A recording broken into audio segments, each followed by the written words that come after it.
Hello everyone, welcome back to my channel. আজ দুদিন পর তোমাদের সামনে আবার আমি একটা নতুন ব্লগ নিয়ে হাজির হলাম। তো জাস্ট আমি স্নান করে ঠাকুরকে জল মিষ্টি দিয়ে উঠলাম। তো সুন্দর করে ফুলগুলো দিয়ে সাজিয়ে পুজো টুজো দিয়ে আমি আজকে অনেকগুলো কাজ করেছি। যেমন তোমার ঘরদোর যা রেগুলারের কাজ থাকে সেগুলো তো করেইছি। কেমন অন্ধকার হয়ে রয়েছে না, মেঘ হয়েছে, আর আমার তো এই দিকটা একটু অন্ধকার টাইপেরই। তার মধ্যে মেঘলা ওয়েদারেও কিছু জামা প্যান্ট ভেজানো ছিল, সেগুলো সব কেচে বাইরে মেলে দিয়েছি। রোদ্দুর নেই, কিন্তু জলটা না ঝরলে ভেতরে দেওয়া যাবে না, তাই জন্য বাইরেই দিয়ে দিলাম। তো জল ঝরে যাক, তারপরে দিয়ে দেবো। তো এখন বাড়িতে কেউই নেই, দাদা নেই। দাদা আজকে গেছে হচ্ছে হাঁসখালিতে, কখন আসবে জানি না। তো আমি এবার খেয়ে নেব। এখন দুপুরবেলা 3টে বাজে। তো তোমাদের সঙ্গে এখন থেকে ব্লগটা স্টার্ট করলাম, সঙ্গে থাকো। বিকালে আমাকে আজকেও আবার বাজারে যেতে হবে।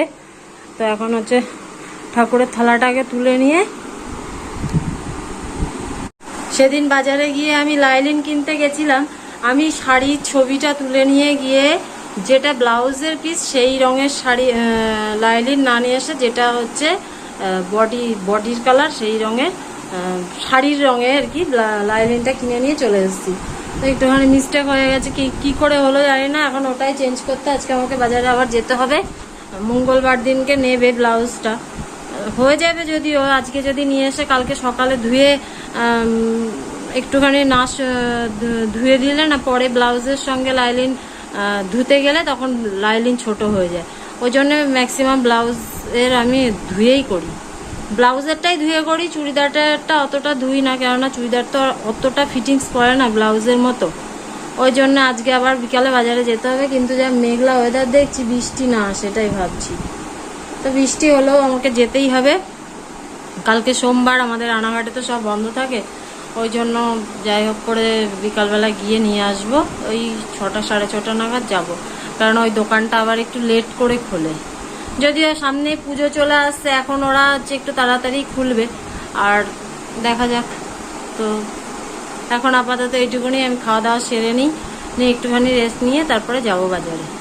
সারাদিন সঙ্গে থাকো, দেখতে থাকো যা যেটুকুনি শেয়ার করতে পারি। সাদর আমন্ত্রণ। কোটপাড়া বিশ্বেশ্বর শিব মন্দিরে আপনারা সবাই আসুন। স্থান কোটপাড়া বিশ্বেশ্বর শিব মন্দির, কোটপাড়া অবকাশ পার্কের পাশে, নিচের মাঠ, রানাঘাট, নদিয়া।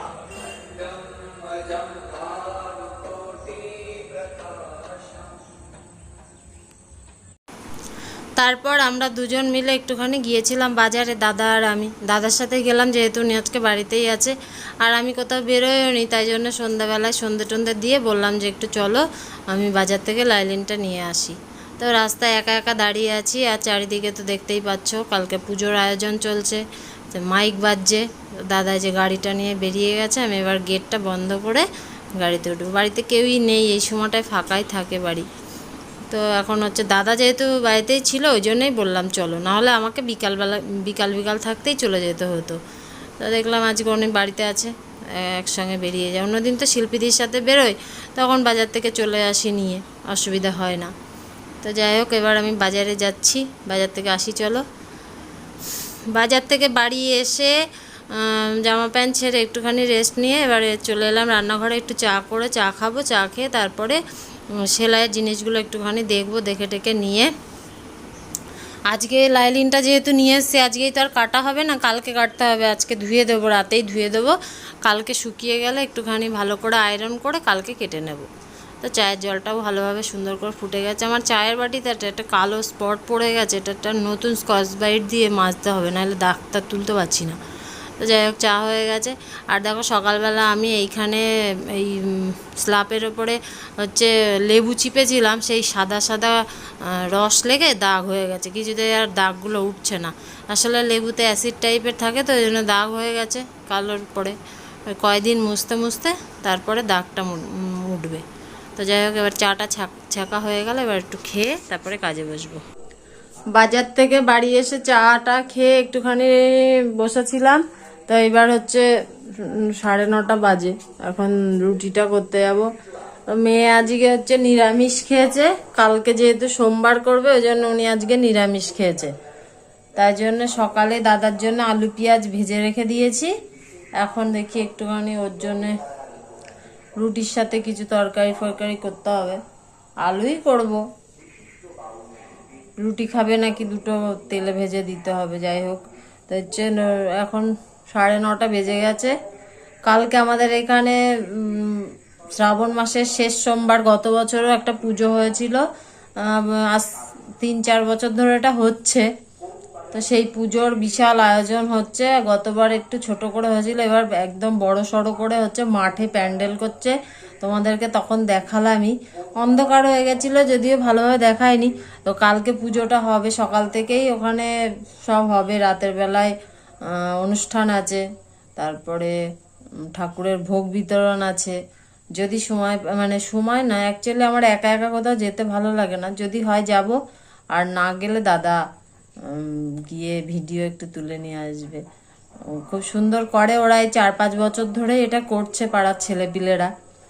তো এবার দেখছি একটু অনেকটা বড় করে করছে, মাঠে সব একদম বড় স্টেজ বানাচ্ছে, বাউল হবে, তারপরে নাচ হবে, গান হবে, আবৃত্তি হবে। বাড়ির সামনে থেকেই দেখা যাবে, যদি এই দিকটা ঘিরে না দেয়। দেখা যাক কি হয়। তো এখন চলো রান্নাঘরে গিয়ে রুটিটা করে নিই। তারপরে চলে এলাম রান্নাঘরে আজকে তো রাতের বেলায় আলু ভাজা আর রুটি করতে হবে। এই প্রতিদিনের ঘোড়ার ডিমের খাওয়া হয়েছে। রোজ রাতে আলু আর আলু, হয় আলু ভাজো নাই আলুর তরকারি। তা আলু ভাজা কাটতে কাটতে দাদার সঙ্গে আমি আবার কি একটা যেন নিয়ে ভদর করছে উনি, তাই বলছিলাম ওই গায়ে একটা শুয়োপোকা লেগেছে। সেই শুয়োপোকাতে প্রথমে ওই বাজারের মধ্যে এক মাসি নাকি ডুমুরের পাতা দিয়ে ডলে দিয়েছে। তারপরে আমি দিয়ে দিয়েছি হচ্ছে ডেটল জল, কিন্তু সেই ওনার ওখানে ফুলে ছাল টাল উঠে একাকার হয়ে রয়েছে। আমি বিকালবেলায় শুয়েছিলাম, উঠে দেখি ওখানে লবণ লাগিয়ে রেখে দিয়েছে। তাই নিয়ে আমি বকবক করছি যে তুমি মানে একটা কিছু হলে মানুষ যে এত অত্যাচার করে সেই জায়গাটার ওপরে, ওনাকে না দেখলে কেউ বিশ্বাস করবে না। এখন আবার কেরোসিন তেল দিয়ে রেখেছিল খানিকক্ষণ, দিয়ে এখন বলছে যাই আমি এবার ডেটল দিয়ে স্নান করে আসি। তো এই হচ্ছে ওনার কাজ। গলার ছাল পুরো উঠে গেছে, ওই জায়গাটা পুরো পুড়ে গেছে। ওই প্রথমেই ডুমুরের পাতাটা দিয়ে ডলেছে, তারপরে ডেটল লেগেছে, যার জন্য আরও সমস্যা হয়ে গেছে, কালো হয়ে স্পট পড়ে গেছে পুরো। তো ওনার সাথে বক করে নিয়ে আমি বললাম যাও তাহলে স্নান করে এসো, আমি আলু ভাজাটা বসিয়ে দিই। উনি আবার স্নান করতে গেলে আমি চিন্তা করছি মেয়ে আবার ফোন না করে, মাঝে মাঝে ওকে আনতে যেতে হয়। তো আর এখন 9:30 বাজে।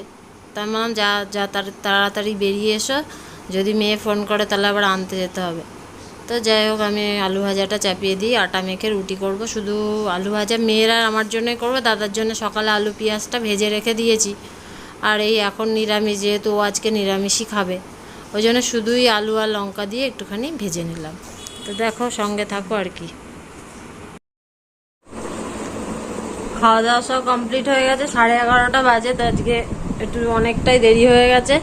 কালকে কি করে ভয়েস ওভার দেবো জানি না, কেননা কালকে সকালবেলা 7টা থেকেই হয়তো গান বাজনা শুরু হয়ে যাবে আমাদের পাড়ায়, যেহেতু পুজো। আর পুজো মানে একদম ধুমধারাক্কা পুজো।